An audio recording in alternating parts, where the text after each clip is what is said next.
आज ईद का त्योहार है और ईद के इस मौके पर दुनिया भर में ऑनलाइन न्यूज इंडिया परिवार के जितने भी सदस्य हैं, जितने भी दर्शक हैं, आप सभी को ईद की ढेरों मुबारकबाद। और आज देवसैनी एकादशी भी है। देवसैनी एकादशी की भी आपको ढेरों बधाइयां। लेकिन आज इस ईद के मौके पर बात करेंगे प्रधानमंत्री नरेंद्र मोदी की, बात करेंगे देश के मुसलमानों की स्थिति की, और बात करेंगे लोकसभा चुनाव में जो 250 दिन बाकी रह गए हैं। क्या उन 250 दिनों के अंदर बीजेपी अपने आप को पलट पाएगी, कायाकल्प कर पाएगी? नरेंद्र मोदी जो सपना देख रहे हैं अपने आप को देश के तीसरी बार प्रधानमंत्री बनने का, क्या वो सपना साकार हो पाएगा? इसकी बात करेंगे। और बात जो है वो ये भी करेंगे कि कैसे जो है वो बीजेपी के अंदर मुसलमानों को लेकर के कैसे जो है वो दूरी दिखती है। और बीजेपी के जो बड़े नेता हैं, आज नरेंद्र मोदी ने तो ईद के ऊपर संदेश दिया ही, उनका ट्वीट है, मैं आपको आगे दिखाऊंगा। लेकिन हैरानी की बात यह होती है कि देश के सबसे बड़े सूबे उत्तर प्रदेश के मुख्यमंत्री ने कोई संदेश नहीं दिया। देवसैनी एकादशी का संदेश है लेकिन ईद का नहीं है। और उससे भी बड़ी हैरानी यह होती है कि शिवराज सिंह चौहान जहां पर चुनाव होने हैं और जहां पर करीब करीब 30% आबादी बताई जाती है मुस्लिमों की, वहां पर शिवराज सिंह चौहान की तरफ से कोई संदेश नहीं है। देवसैनी एकादशी का है, ईद का नहीं है। क्या इस सब के बीच में नरेंद्र मोदी वो 2024 का चुनाव निकाल पाएंगे? और आखिरी में मैं आपको दिखाऊंगा एक नेता जो अभी अभी अपनी राजनीतिक पारी की शुरुआत कर रहा है, चंद्रशेखर आजाद, जिसके ऊपर हमला किया गया।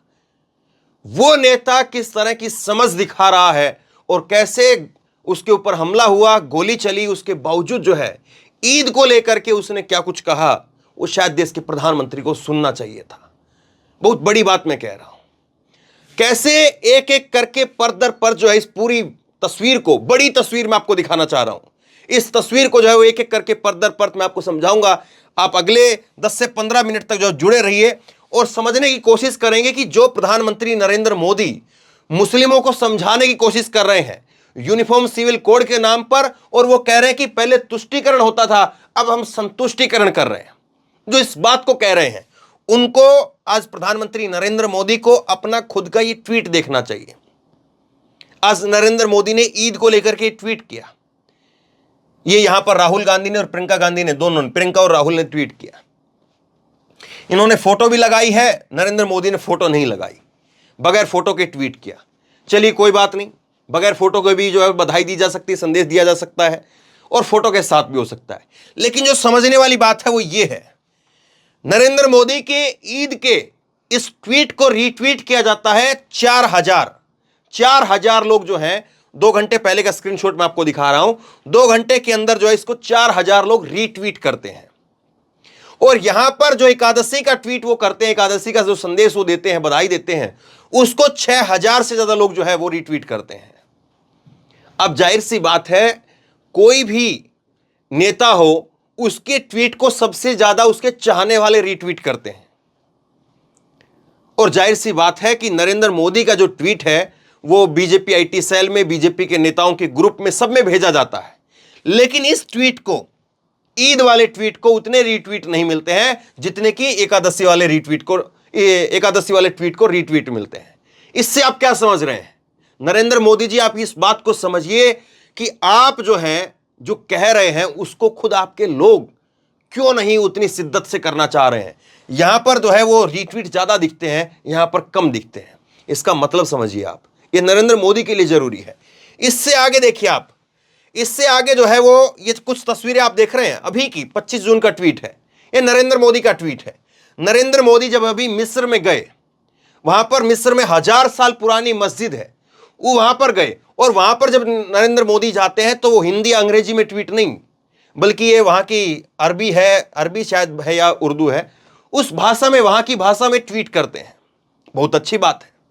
लेकिन आज अच्छा नहीं होता कि ईद के इस मौके के ऊपर नरेंद्र मोदी जामा मस्जिद चले जाते, जब आप मिस्र की 1000 साल पुरानी मस्जिद में जा सकते हैं तो आज कितना अच्छा होता कि देश के लोगों को और खास करके मुस्लिमों को और खास करके जो पसमंदा मुसलमान को आप नए वोट के रूप में जोड़ना चाह रहे हैं या देखना चाह रहे हैं, उनके लिए एक बड़ा संदेश होता।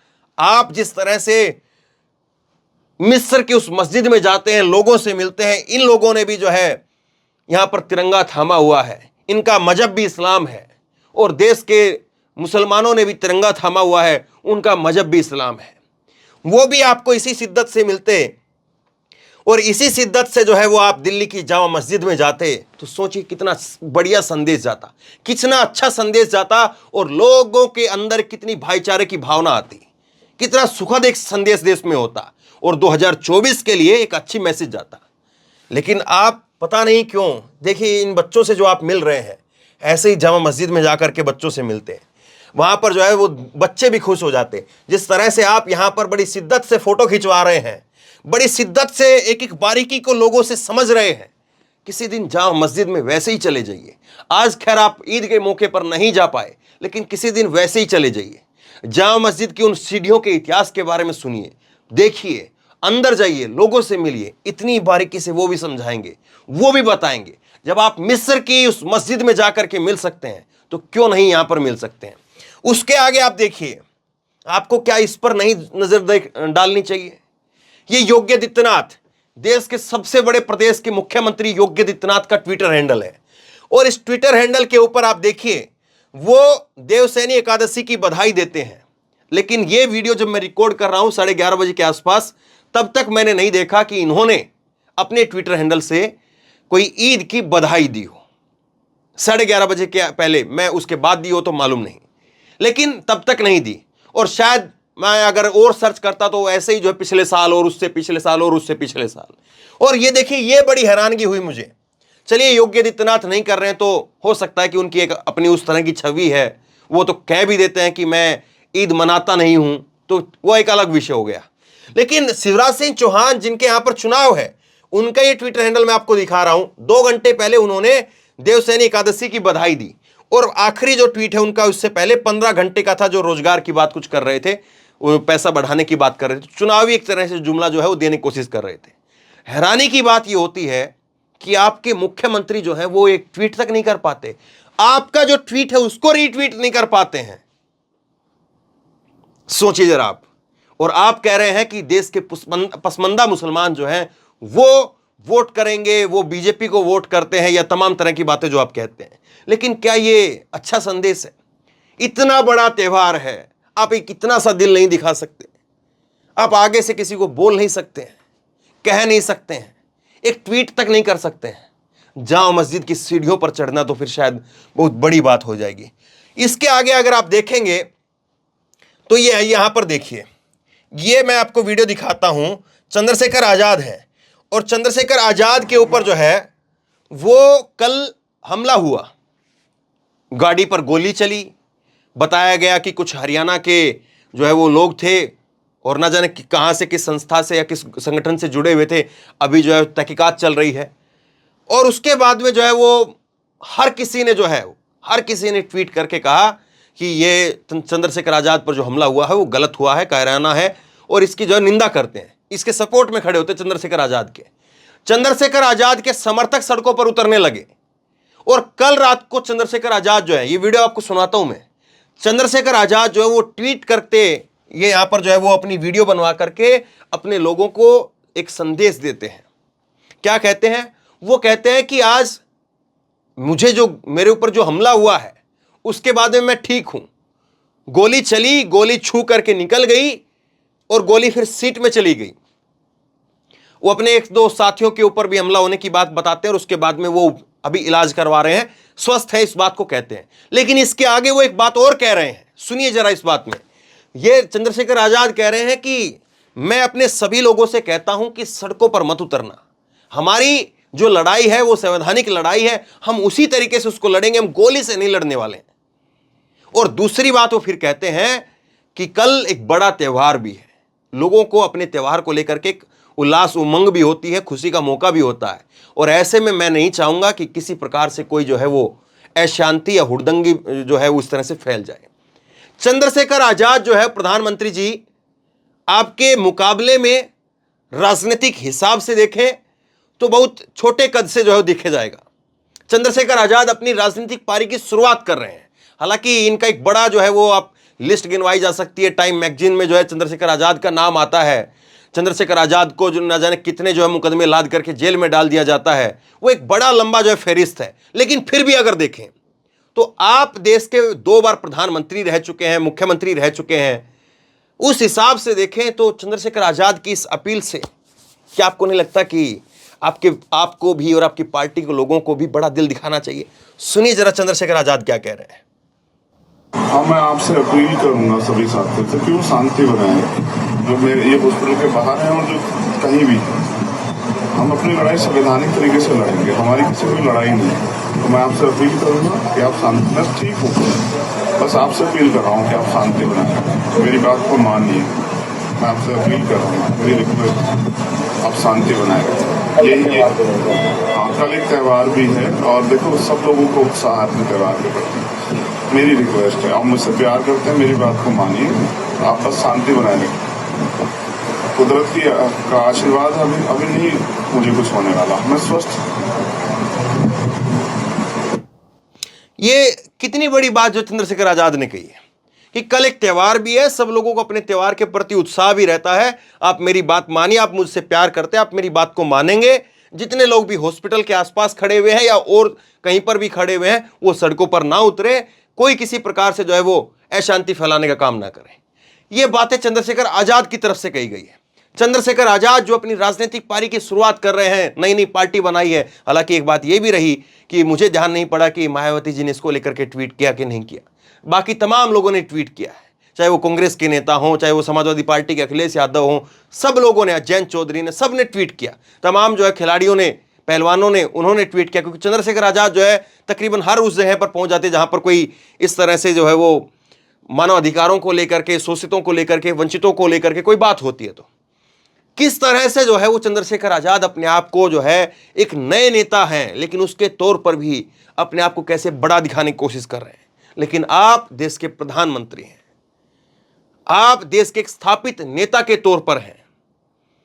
देश के प्रधानमंत्री से, आज नरेंद्र मोदी से देश बहुत कुछ उम्मीद रखता है, क्योंकि आज प्रधानमंत्री आप हैं और इसलिए उम्मीद आपसे ही होनी चाहिए।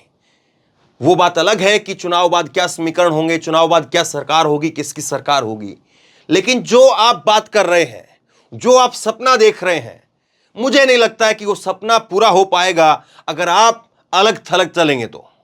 क्योंकि चुनाव अब वो चुनाव नहीं रहा है, अब राजनीति वो राजनीति नहीं रही है।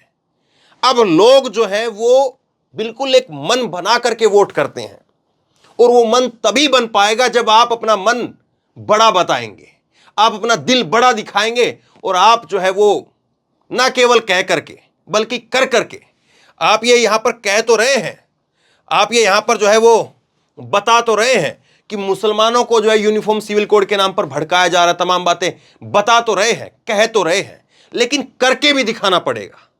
आज एक बड़ा मौका था, और मुझे लगता है कि आज के दिन पर अगर आप चले जाते तो शायद सारे गिले शिकवे जो हैं वो बहुत हद तक कम हो जाते हैं। खैर, प्रधानमंत्री नरेंद्र मोदी हैं, देश के प्रधानमंत्री हैं। उम्मीद करते हैं कि ये छोटा सा संदेश ही सही, लेकिन उन हुक्मरानों तक जरूर पहुंचेगा, क्योंकि नफरत किसी चीज का हल नहीं है। मोहब्बत, शांति, भाईचारा वो बहुत जरूरी है। और आपकी जो छवि है प्रधानमंत्री के तौर पर जो बन रही है, उसको संभालिए, वरना जो आप सपना देख रहे हैं नेहरू के बगल में खड़े होने का, इंदिरा के बगल में खड़े होने का, वो फिर बहुत बड़ा सपना है। उस बड़े सपने के लिए तो बहुत कुछ त्याग बलिदान देना ही पड़ता है। और अगर आपको लगता है कि कुछ खांचे में रह करके आप जो है चुनाव निकाल ले जाएंगे, आप फिर से प्रधानमंत्री बन जाएंगे, तो मुमकिन शायद लगता नहीं। शेयर करिए इस खबर को, और आप क्या सोचते हैं नीचे कमेंट बॉक्स में लिख करके जरूर बताइए। 250 दिन बाकी हैं लोकसभा के चुनाव में। आपको लगता है कि नरेंद्र मोदी देश के अल्पसंख्यकों का विश्वास जीत पाएंगे, या केवल संविधान की बात, ये बात, वो बात कह करके, यहां पर यूनिफॉर्म सिविल कोड की बात कह करके, तुष्टिकरण संतुष्टिकरण की बात कह करके इतना सब कुछ करके भी बस इतना सब कुछ करके भी वो चुनाव निकाल ले जाएंगे। आपको क्या लगता है? नीचे कमेंट बॉक्स में अपनी राय जरूर दें। इस वीडियो को खूब शेयर करें, लोगों तक पहुंचाएं और इसी तरह की तमाम खबरों के लिए ऑनलाइन न्यूज इंडिया को सब्सक्राइब कीजिए। साथ में जो बेल आइकन है घंटे उसको जरूर दबाइए ताकि जैसे ही कोई खबर अपलोड करें उसकी नोटिफिकेशन सीधे सबसे पहले आपको मिल सके। धन्यवाद।